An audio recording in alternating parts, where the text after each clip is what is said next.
भइसकेको हुनाले समयको पाबन्दीलाई पनि ख्याल गर्दै यहाँहरूसँग चाहिँ म फेरि एकचोटि उपस्थित भएको छु।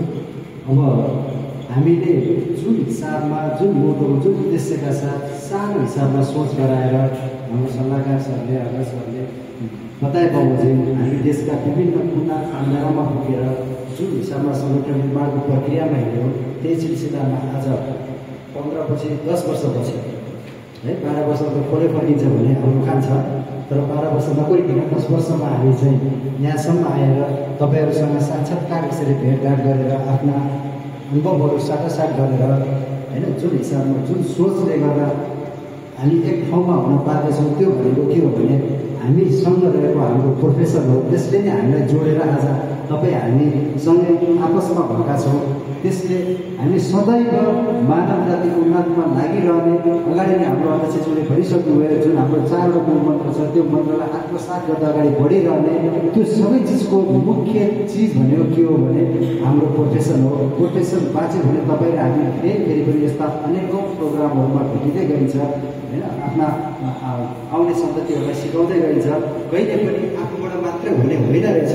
हिजो हामीले हाम्रो सपना के हुन्थ्यो भने बाबुराम सर जस्तो हुनु पाए भन्थ्यो कि भर्खर पढ्ने बेलामा चाहिँ सरले आएर गर्दाखेरि, अनि अहिले पछिल्लो घडीमा आउँदाखेरि सर सँगसँगै कतिपय ठाउँमा काम गर्ने भइयो होइन।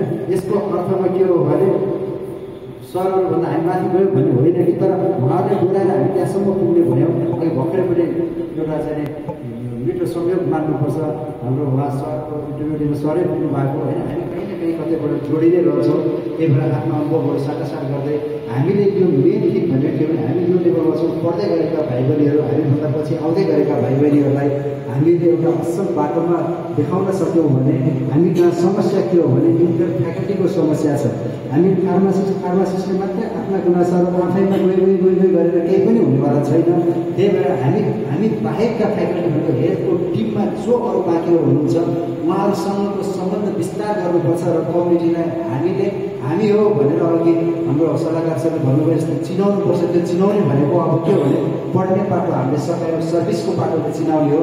त्यही सर्भिसको बाटोले चिनाउनको लागि हामीले त्यसका लागि चाहिँ हामीले के गर्नुपर्छ भने आफूलाई अझै अब्बल बनाउँदै लानुपर्छ। समय सापेक्ष ढाल्दै लानुपर्ने कुराहरूमा हामी सबै ज्ञातै छौँ। त्यो कुराहरूमा यसको एउटा सानो सन्दर्भ के थियो भने मलाई एउटा कुनै टेलिभिजन इन्टरभ्यूमा बोलाएको थियो। त्यहाँभन्दा अगाडि नै हामीले केन्द्रीय समितिमा हुँदा हामीले डिसिजन गरेर ग्रिन कलरको बोर्ड रनवे फार्मासिस्ट भनेर विभिन्न ठाउँमा राखेको पनि कतिपय ठाउँसम्म प्रोग्राम थियो। सटरक ऊ भरि नै थियो होइन हस्पिटल अगाडि। त्यसरी हामीले के गर्दा के हो त आउँदाखेरि भनेर एट्र्याक्सनको हिसाबमा चिनाउने भनेर एउटा अलिकति फरक प्रवृत्तिको पनि गराएका थियौँ।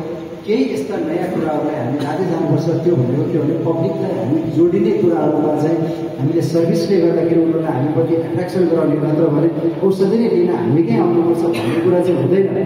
त्यसैलाई यस्तो गराउनुपर्छ भनेर सर यही हुनुहुन्छ सिलिगुडीबाट। अहिले पछिल्लो घडीमा चाहिँ हामीले के गर्यौँ त भने त्यहाँनिर चाहिँ सूच भनेको के हो होइन, क्याथेटर कसरी लगाउने भन्ने कुराहरू पिएमडी भन्ने कोर्स राख्यौँ। त्यो पहल हामीले नेपाल फार्मेसी सँगै गऱ्यौँ। सँगै केन्द्रीय उपाध्यक्ष कर्मचारी पनि हुनुहुन्छ सर र एज एक्सपर्टिज भएर म पनि त्यो टिममा थिएँ। हामीहरू बसेर त्यसरी चाहिँ अब आएर जुन हिजोको दिनमा सिएमएसएले गर्ने कुराहरू थिए तिनलाई प्र्याक्टिसमै ल्याउने कुराहरू गऱ्यौँ। सरले पोखरा विश्वविद्यालयको चाहिँ यो विराज सिलेबस चेन्ज गराएर धेरै कुराहरू हाल्नु धेरै ट्राई गर्नुभयो। खै सबै कुरामा सफलता हासिल भएन। तैपनि हामी जुन त्यही बललाई चाहिँ सबै यसरी जाउँ भनेपछि सिलगढीबाट हामी त्यहाँ जान सफल भयौँ भने धेरै कुराहरू आउँदै गरेका छन्। स्थानीय तहका कुराहरू अघि नै पनि भनिसक्यौँ। यी सबै कुराहरू भएका छन्। एकैचोटि सबै चिज आउँदैन, तर यी सबै चिज पाउनको लागि हामी आफूमा चाहिँ अब्बल हुनुपर्छ। हामीले अर्को आएर बनाइदिने चाहिँ होइन रहेछ। यो चाहिँ आफैले हो। पढ्दाखेरि एउटा हुन्छ, फिल्डमा काम गर्दा धेरै फरक हुन्छ। यी कुराहरूलाई समय अनुसार ढाल्दै सिक्दै र सिकाउँदै जाने हो। फेरि पनि यहाँहरूले यी सबै कुराहरूलाई मध्यनजर गर्दै आफ्ना सिनियरहरूलाई रेस्पेक्ट गर्दै सिनियरहरूसँग कोर्डिनेसन गर्दै जुनियर भाइ बहिनीहरूलाई पनि इन्डस्ट्रीमा हुनेले हस्पिटलमा हुनेले कम्युनिटीमा हुनेले सबैले त्यसरी व्यवस्थित गराउँदै ल्याउनुहुन्छ भन्ने कामना गरेको छु। र तपाईँहरू सम्पूर्णले फेरि एकदम सहबद्ध तरिकाले आफैमा एउटा कोर्डिनेसन गरेर काफेलाई हामी यसरी पढाउँछौँ भनेर जुन हिसाबमा एउटा टिम निर्माण गर्नुभएको छ यसले यसको संस्थाको मर्म र उद्देश्य अनुसार काम गर्नेछ र प्रोफेसनलाई सधैँ माथि राखेर यो कुराहरू गर्नेछ। मैले किन सधैँ माथि भनेछु भने भरतपुर अस्पतालमा कति तपाईँहरूको साथीहरू हुनुहुन्छ, त्यतिखेर मलाई पोलिटिकल्ली कतैबाट के भनेको थियो भने तपाईँ कुनै राजनीतिक दलमा त आस्था हुन्छ नि, तपाईँ यही दलको गएर यही दलको मान्छेलाई हटाउने यो कहाँबाट हुन्छ भने मैले के भने सबैभन्दा पहिला म हो, त्यसपछि मेरो फ्यामिली हो, मेरो प्रोफेसन हो, अनि बल्ल तपाईँले भनेको दल आउँछ। मेरो प्रोफेसनलाई माथि राखेर म केही पनि गर्न सक्दिनँ, मलाई के गर्नुहुन्छ गर्नुहोस् भने त्यही अडानले गर्दाखेरि त्यहाँनिर चाहिँ जुन फार्मासिस्टले स्टोरहरू पायो लास्ट इयरको हेर्नुभयो भने तपाईँले चाहिँ 4 करोडदेखि 6 करोड रुपियाँ दिइराखेको थियो प्रफिट भनेर 27 करोड त नेट प्रफिट चाहिँ बुझाइदिएको छ अस्पतालले कमाएर फार्मेसीमा 27 करोड भने यहाँसम्म पुग्दो रहेछ नि त होइन। त्यही भएर हामी प्रोफेसरलाई सदैव माथि राखौँ। यहाँहरू सम्पूर्णलाई फेरि पनि यो निर्वाचित टिमलाई एकदम हार्दिक बधाईका साथ राम्रोसँग हामी कोर्डिनेसन गरेर अगाडि बढ्छौँ भन्ने म विश्वास गरेर है यहाँहरूसँग चाहिँ बिदालाई